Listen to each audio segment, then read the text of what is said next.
people where they're not necessarily gaining from their demise, but it's just some other sort of gain that's being better. So for instance, like say like I'm talking to some person, I'm just gossiping or shit talking another person. I'm not necessarily feeling good that I'm trashing them per se. I'm feeling good because this group of friends might view me more favorably because I have like a gossip or something to share. Well, but that's the aim right there. And you are contributing to the demise of the people you're gossiping about. But I think there's like, I feel like there's a fundamentally different type of thought process between like, I want to tell you something juicy about this guy because it'll make you like me, versus I want to tell you something juicy about this guy because I hate this guy and I want him to like have a worse reputation among people. I feel like there's different drivers for that. I would say that's an interesting distinction. I would say probably that the hatred-induced malevolence is a worse form of malevolence than the popularity-inducing malevolence. Yeah, the only reason it's a tough one, but the only reason I bring that up is because I feel like a lot of malevolence that we have social guardrails for is that type of like selfish malevolence where you're not. I would argue even the majority of malevolence in the world is usually people acting selfishly or being inconsiderate, not necessarily like, I hate this person. I think that's right. I think that, well, that's why Dante outlined levels of hell, right? Yeah, well, exactly that. And I mean, that book was an investigation into the structure of malevolence, right? He put betrayal at the bottom, which I think is right. I think that's right, because people who develop post-traumatic stress disorder, for example, which almost to balance it. only accompanies an encounter with malevolence rather than tragic circumstances. 30 seconds before they you are attack. often betrayed, sometimes by other people, but often by themselves. And yes, there are levels of hell, and you outlined a couple there. So I guess then my question is just that if you have people, so the kid that steals an orange from the stand, not because he hates the shop owner, but because he wants to also walk between the without day some and the type night, of societal, it doesn't have to be the government, it could be family, religious, without some type of use of force. Do you think that society ever exists without use force on your wife? 3, 2, well, what do we consider 1. force? Is withholding sex, for instance, is that considered force? Or is, saying we're going to cancel the vacation? Deprivation of an expected reward is a punishment. So you, well, no, but I mean, it's a serious question. Look, if we're thinking about the optimization of social structure, we might as well start from the base level of social structure and scaffold up. So it's like if a wife is upset at a husband, for instance, would that be considered use of force? Like a negative punishment, you're removing a stimulus to punish you. Yeah, would you consider that like a use of force? Or I would say it would depend to some degree on the intent. the intent is to punish you? Well, if the intent is to punish, then it's starting to move into the domain of force. I mean, look, well, we've been talking, there's the bursts of emotion, right? And that's because we're freeing it. So that's going to produce negative emotions, fundamentally. Most anxiety and pain, and secondary, something like anger. But those emotions are quite tightly linked. And so, within the confines of a marriage, there are going to be times when disagreements result in bursts of emotion. And those bursts of emotion don't necessarily have to have an instrumental quality. Right? It's when the emotion is used manipulatively to gain an advantage that's short-term for the person, and then maybe that's at the expense of the other person, or even at the expense of the person who benefits future self.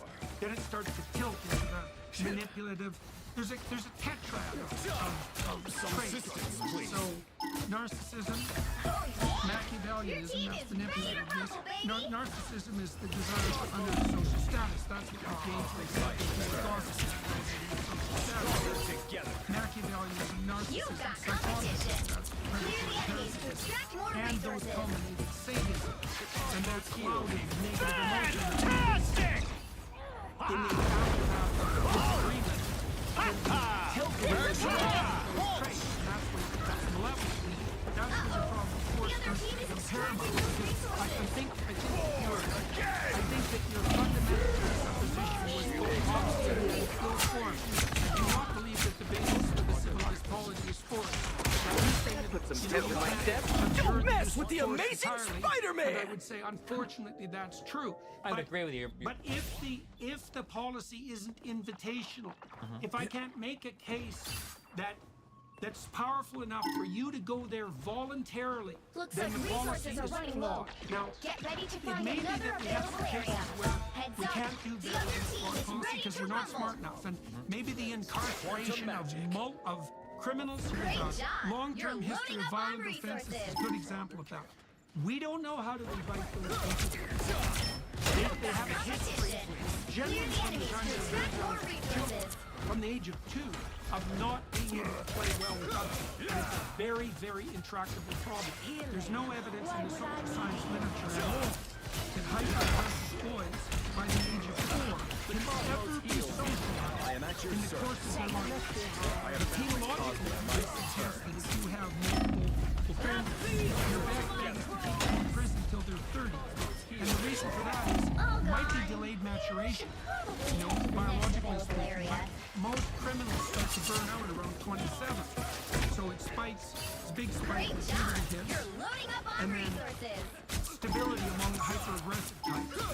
So actually what happens is the aggressives at 4 tend to be aggressive their whole life, and then they decline after 27. The normal boys are not aggressive. They spike at puberty and go back down to basics. Right, and so you don't really rehabilitate people in prison for all these years. I mean, look at schools for crime in large, but if you keep them there until they're old enough, they tend to mature out of that. Except for work people tend to mature out of that predatory, short-term, lifestyle.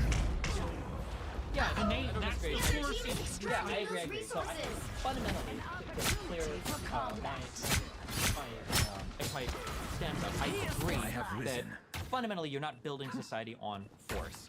If for no other reason, because there'd be so much friction, it would fly apart at the seams, right? You can't force. You get resistance. Yeah, fundamentally we're building off cooperation. We invite people to society. I agree with that. I feel like once you start to hit this point, different types of things involved, at some point you're going to have force around the edges and the guardrails just to make sure that you don't allow. It sounds like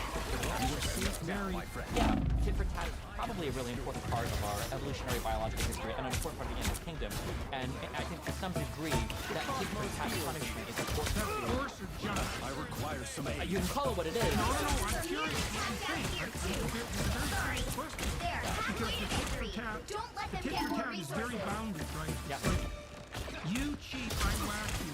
Then I cooperate. Yeah. So, and I do think that there's a model there for what we actually conceptualize as justice. It's like you don't get away with it. But the goal is to reestablish the cooperative endeavor as possible. Of course, I agree. In a reductionist way, we're kind of just using justice here as a standard of force, right? Well, I think tit for tat system. So there are different types of tit for tat, right? You've got tit for tat, you've got tit for tat tat, you've got there's all sorts of types of things where maybe you'll let somebody make a mistake 1 or 2 times, but you can't have a tit system because then come in and so that's the problem with the compassionate left. Exactly. To some extent, sure, it can be. Or a problem with the right part to forgiving Donald Trump. But I would say that that tat part, you can call it justice. I think justice is a perspective, a force, right? Where some people might consider a force to be just, the cop that arrests the murderer, and other people might consider that force, that tat, to actually be injustice because the murderer was brought into the right condition, blah, blah, blah, or whatever. Because Well, I mean, because essentially that's written out. Self-defense is here's funny. why. So if you assume that there's early childhood criminality, which is the case for environmental determination of the proclivity for the exploitation of others, Okay. then it spreads near exponentially in populations. That isn't what happens. still so much to do. Here's the data. Most people who abuse their children were abused as children. But most people who are abused as children do not abuse their children. And the reason for that is because if you were abused, there's 2 lessons you can learn from that. One is identify with the abuser. The other is don't. Right, exactly. And what happens if this didn't happen every single time somebody abused very rapidly? What happens is the proclivity for violence is self-damage, with the consequence of intergenerational transmission. So the notion that privation is a pathway to criminality, that's not a well-founded proposition. And there are an infinite number of counterexamples, and they're crucial. To some of the best people I know, and I mean born again, who had childhood so absolutely dismal that virtually anything they would have done in consequence took injustice. You know, and they chose not to turn into the predators of others. And that was a choice, and often one that caused them to reevaluate themselves right down to the bottom of their soul. And so that casual association of relative poverty even with criminality. We know this too. You take a neighborhood where there's relative poverty, the young men get violent. They don't get violent because they're all hurt and they're victims. They get violent because they use violence to seek social status. And so even in that situation, it's not, oh, the poor. It's no wonder they're criminal because they need bread. It's like, sorry, buddy, that's not how it works. The hungry women feeding their children don't become criminals. The extraordinarily ambitious young men who feel it's unfair that their pathway to success become violent. And that's 100% well documented, and generally by radically left-leaning scholars. Sure, So, I don't disagree with any of I it. Wealth tend to inequality lost in areas souls, is much like better a predictor of shepherd crime tends to his than flock. poverty than absolute. right, but it's a Of course, very yeah. specific form of crime. It's status-seeking crime by young men. Right? Well, but that shows you what the underlying is. It's not even redress of the economic inequality. It's actually the men striving to become sexually attractive by gaining position in the dominant arc. Well, I There's think you have nothing to be, to lose about I it. think you have to be really careful with that, and also, because you can say that Don't it's not- mess with the amazing Spider-Man! Why do you have to be careful? The biggest predictor of male... because we're giving the people that commit crime in these types of circumstances that economic reality. But it might be the case, for instance, that in economically prosperous areas, that the men there aren't actually seeking economic prosperity. They're also just trying to My elevate. step? They do it with a long-term vision. Sure, they're trying to elevate. I wouldn't disagree with that in the least. But they do it with a This is real firepower! studies of gang members, for example, in Chicago, who are trying to ratchet themselves up the orientation. Most of them think they're going to be dead by their early 20s. Sure. So they're There's trying to still so maximize much to do. short-term gain. So it has nothing to do with the redress of economic inequality, except in the most fundamental sense. And it is status-driven because they're looking for comparative status. I don't think any human being has baked in a desire to seek economic prosperity. I think that's like a third-order thing that we look for, and fundamentally it's probably more like safety and security for ourselves, and then status issues for other things. I think that changes when you're dealing with Well, I'm going to say either status is relevant or it starts to become irrelevant. I mean, depending on how you use it. Step in my step? Well, I'm just saying, for instance, one of the important things for my child is to be able to send my child to a good school. I need to have an elevated status. And I need to be able to buy a house for my school district, or I need to be able to pay the education. Right, but you're not telling me that the driving factor behind your desire to care for your children is the elevation of your status. No, but I'm saying that the elevation of status might be what allows you to. So, for instance, one of the biggest predictors of getting married is already Status or position? well, that's what I'm saying. I think there's a I know all of it's these fun things for play me. into yeah. Okay, look. Born again! Okay, wait, real quick, yeah, just go back. I was thinking that tit for tat thing. I was saying the tat thing. There is some underlying built into probably our genes, right? You can see all the things that there's some level of punishment, there's some level of force. No, but I think it's the right There's justice when you're the tatter, not when you're the hitter. Right? No, When you're the hitter, it's just no, retribution. I don't think that's true either. Look, if you read Crime and Punishment, for example, one of the things you see that emerges when Raskolnikov gets away with murder, and it's a brutal murder, he gets away with it. And he has a justification for it. And what happens as a consequence is that disturbs his own relationship with himself so profoundly that he can't stand it, such that when a just punishment is finally meted out to him, it's a relief. And that's not rare. And that is, like, there isn't anything more terrifying. This is why Crime and Punishment is such a born great anew. novel. There isn't anything more terrifying than breaking a moral rule that you thought you had the ability to break and finding out that you're somewhere now that you really don't want to be. And then that, you know, there's nothing worse in your own life than waiting for the other shoe to drop. Don't mess with the amazing Spider-Man! The fact that you have that can be a precondition for your atonement and your inspiration. But it's probably important to know that in the system you exist in, there's no transgression of this art, right? So to take it back I to, am I'll use born your anew. leftist example, you might consider threat of Only force 60 seconds for left. somebody to get a vaccine to be a highly immoral thing that might be a transgression against some fundamental moral thing, but a person on the left might think that they're actually satisfying their moral requirement to society by doing so, much the same as a child soldier, or not, I won't use child soldier, but maybe an older person that's committing intifada or some kind of Islamic terrorist thinks that they're fulfilling some moral calling as well. No doubt that that's the case. That's why I was focusing in on the use of force, is that I think it's a good rule of thumb policy that if you have to implement your goddamn scheme with force, then there's something wrong with the way it's formulated. Does it bother you There's no that every reason religion? It would have been much more effective. And it's a bad policy. Right. We're in an emergency. We have to use force. It's like, no, you weren't. It wasn't the kind of emergency that justified force, not least because behavioral psychologists have known for decades that force is actually not a very effective motivator. It produces a vicious kickback. So, you know, one of the things, this is going to happen, is that the net death of stopping using is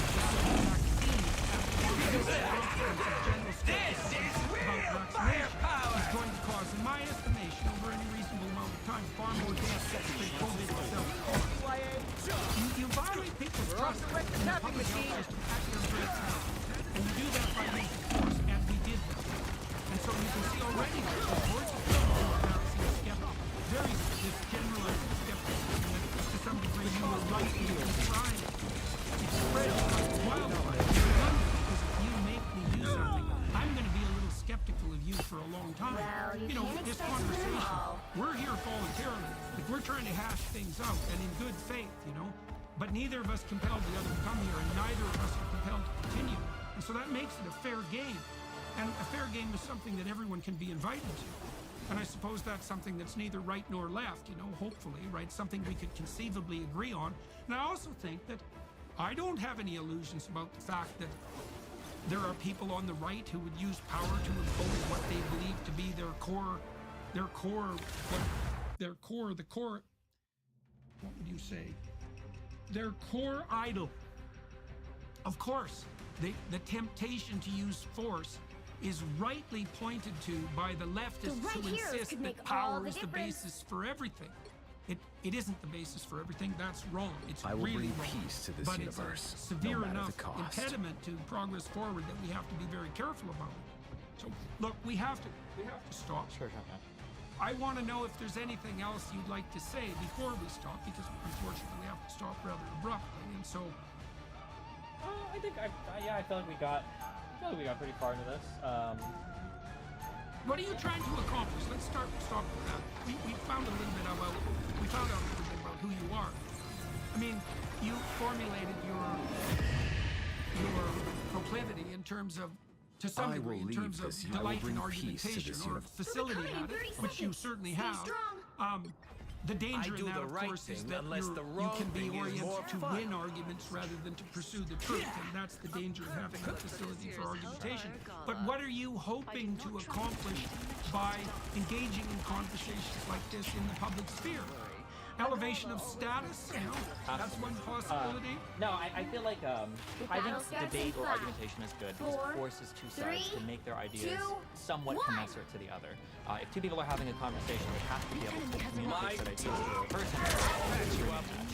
And I think there is a good, for the sake of like just being bipartisan or having a collection in a certain area, having different people together, just that in and of itself, without anything else happening, I think produces a good, at least for a democratic society. For instance, like I would agree that school, maybe not faculty, but administrators are very problematic. Dangerously so. I don't have to talk to you about this, obviously. But I think part of the responsibility for that, I think, rests at the feet of conservatives, who, instead of maintaining participation in the system, decide that they're going to throw their hands up and disengage. When I go with Or be forced out. sure, that's fine. Yeah, sometimes it can happen. But I think Things are that gonna be rather than accepting being forced out, or rather than encouraging other people to disengage, the engagement has to happen. It can't be I'm losing faith in the system, so all of us are going to do. I don't think it has to be like, no, we're going to be here in these conversations, whether you like it or not. Democracy, sometimes the guy you don't like wins, sometimes sometimes the policy that you don't like is enforced. Sometimes a guy you don't like is somebody you have to share an office or a classroom with. And you need to be okay with that. And I'm worried that like the internet is driving people into these like very homogenous but very polarized groups. The data on that, by the way, aren't clear. Those bigots Like, don't grow on whatever's trees, driving you know. polarization I'll patch doesn't you up. seem to be as tightly related to the creation of those internal bubbles as you might think. Like, I've looked at a number of studies that have investigated to see whether people are being driven into homogenized information bubbles, and it isn't obvious that that's the case directly, although the polarization that you're pointing to that you're concerned about, that seems to be You're clearly welcome. happening. So, and why that is, that's a matter of intense speculation. I feel like the homogeneity, I feel like it's not so much, this is not recent. Ultron's wasted. But the feelings that I have is it's not necessarily that homogeneity has increased, it's that homogeneity has increased as a byproduct of the bubbles becoming larger. So for instance, it might be that I'm from Omaha, Nebraska, so a town or city really, in Nebraska, right? It might have been that 50 years ago, there are bubbles in living in Omaha, and there are different bubbles for living in Lincoln. And there might be bubbles in Toronto or neighborhoods in Toronto, or there might be bubbles in Vancouver. But now, as the internet exists and things become more internationalized, these bubbles are, it's not just a bubble that exists in the city, now the bubbles have come together, and it's all of them coming together. Sure, yeah. Or a globalization problem or a communication problem, but you run into this issue where somebody might be in a particular state and have a really strong opinion about what AOC says, but they don't know anything about their local politics. And I think that that's an issue because the bubbles got so large and they're coming to people now, and you're expecting to have like this military belief between all of these different people on my political relations. That might be one of the unintended consequences of we're driving levels of connectivity that get rigid and that we also can't tolerate.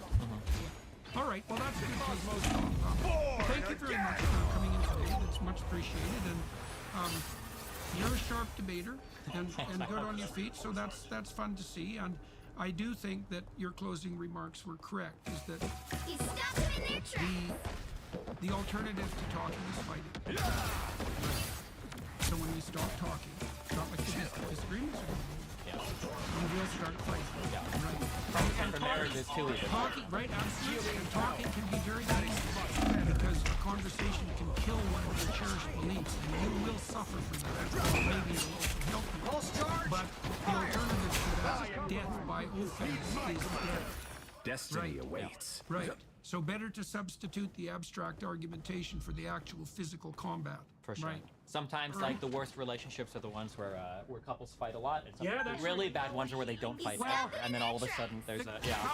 The couples who fight and reconcile are the Exactly, ones that, yeah. yes, exactly. I heard All that right, one. all right. Well, that was good. Thank you very much. And for everyone watching and listening on the YouTube platform, thank you very much for your time and attention. And to we're going to spend another half an hour or so on the daily website. So if you can find tune into that, we'll find out a little bit more. The background of our current interview. Yes, see you later, guys. We are in this together.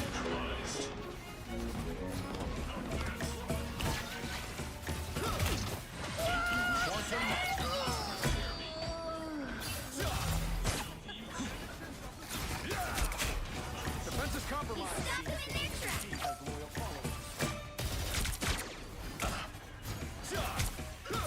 Our foes have arrived.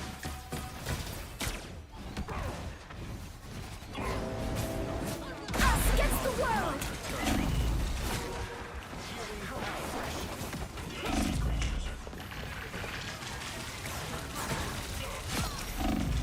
They hit a checkpoint. Now might be a good time to stop them.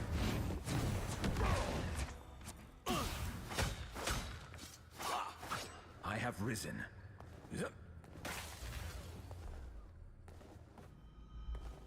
Better stop that vehicle! Ultron virus reinforcement.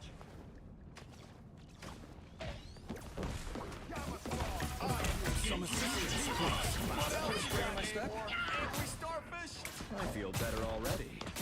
You would not mourn me, Ultron, but I will honor your loss. It's now or never! Stop them!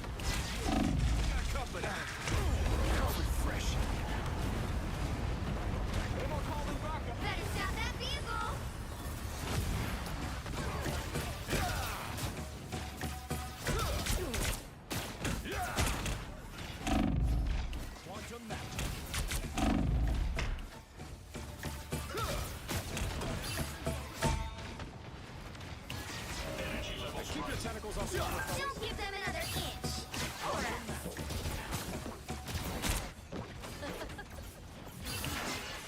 us against the world. Cosmic might returns. Remind me never to do it again. Healing power. Feeling stronger already. I am at your service. Ultron virus reinforcement.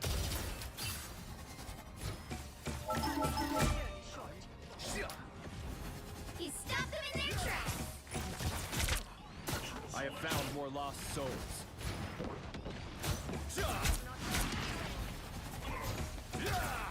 Healing power. Needed that boost. I require some aid. Here's how you shoot. My life force is exposed. The cosmos heals.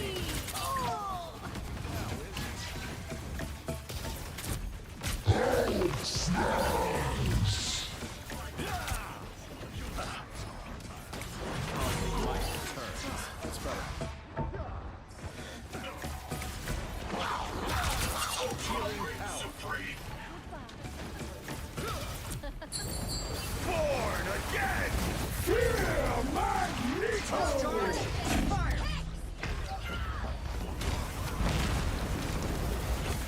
Us against the world. I don't think that's welcoming committee. Keep the robots down.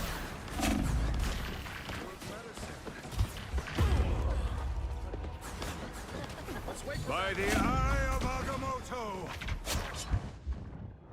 I'm halting. Well, you can't expect to win them all.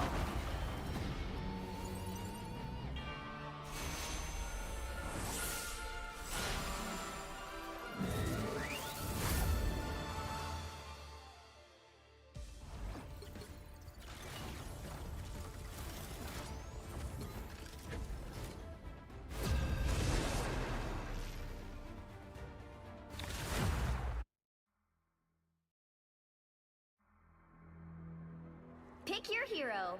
Or villain. I'm not judging. I will bring peace to this universe, no matter the cost.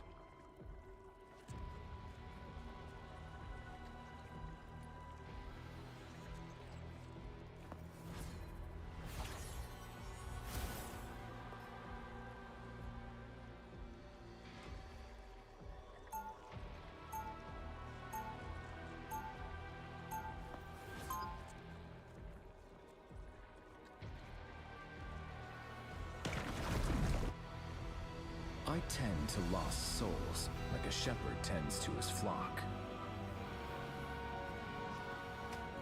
30 seconds before you attack. Get ready. I don't need telepathy to know what you're thinking, Emma. Oh? Am I that obvious? You hate me because your version of me almost decimated the mutant.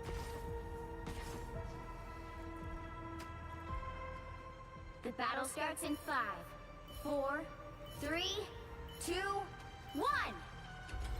All you need to do is capture the mission area. Got it? Look on my works, ye mighty, and despair.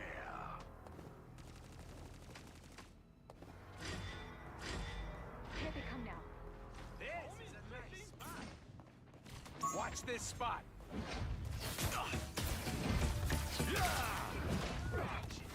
I feel better already. Much better. Looks like the mission area is yours to capture now. You fought until the end, Rocket.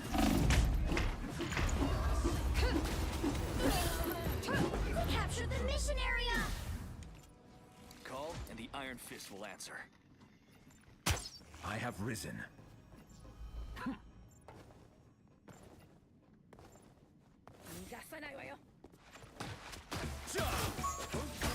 Need some healing. Quantum magic. Needed that boost. Thank you.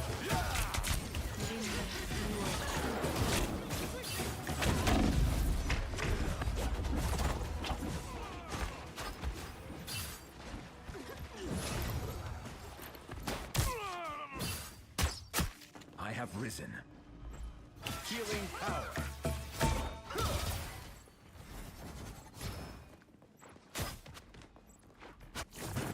Some assistance, please. This shield will serve me well. Needed that, thanks. Your team's capture progress. Behold the god of thunder! Quantum magic. I am strengthened for battle. They shall not escape our wrath.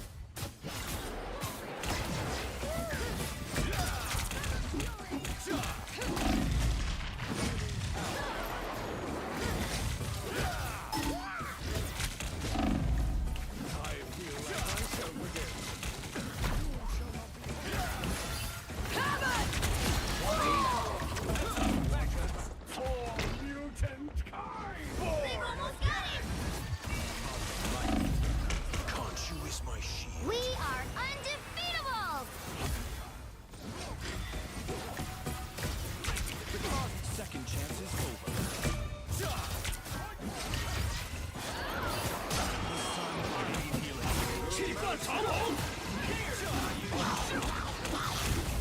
You'll have to keep fighting until the end.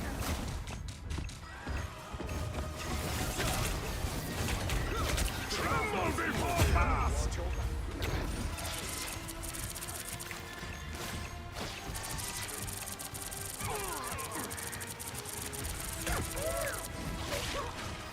Opening a portal.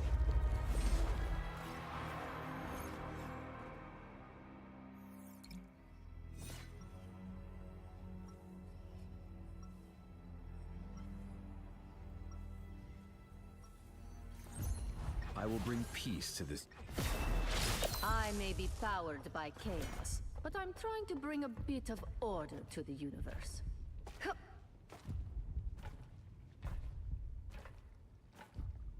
30 seconds before you attack. Get ready. We sure have come a long way since we first joined the Avengers together, way back when. If only Pietro were here to share in the moment. But in my timeline, he is gone. Hey, if anyone could outrun the end of all that is, Wanda, it's your brother. The battle starts in 5, 4, right now, 3, I could 2, use him more than 1. All you need to do is capture the mission area. Got it?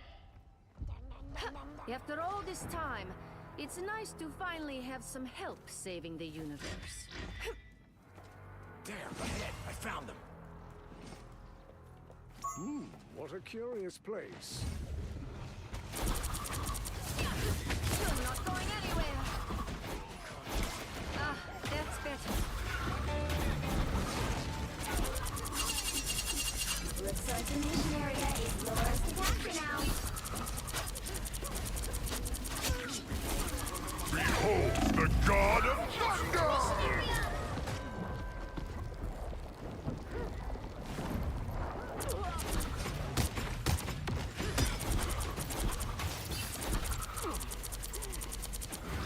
A disappearing.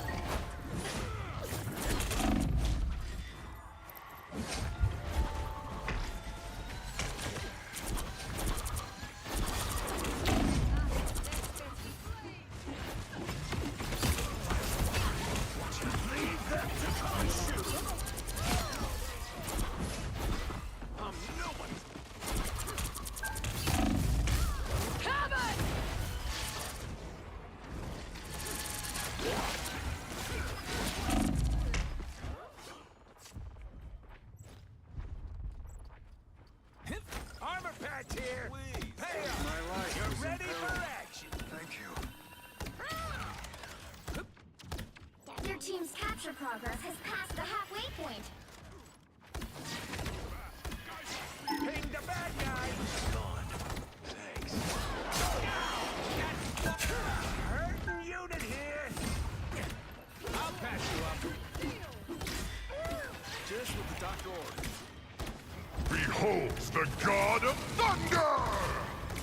I unleash the Vishanti's power. You're ready for action. This is real firepower. Tremble We before are past! undefeatable!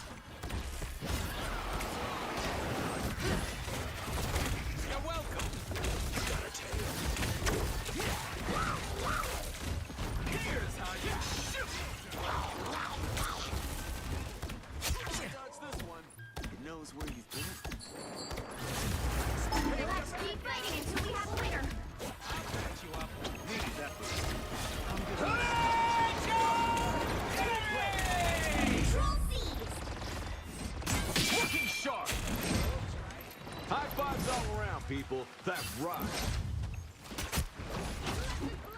Oh, I'm gonna get some revenge. Control lost! You'll have to keep fighting until we have a winner.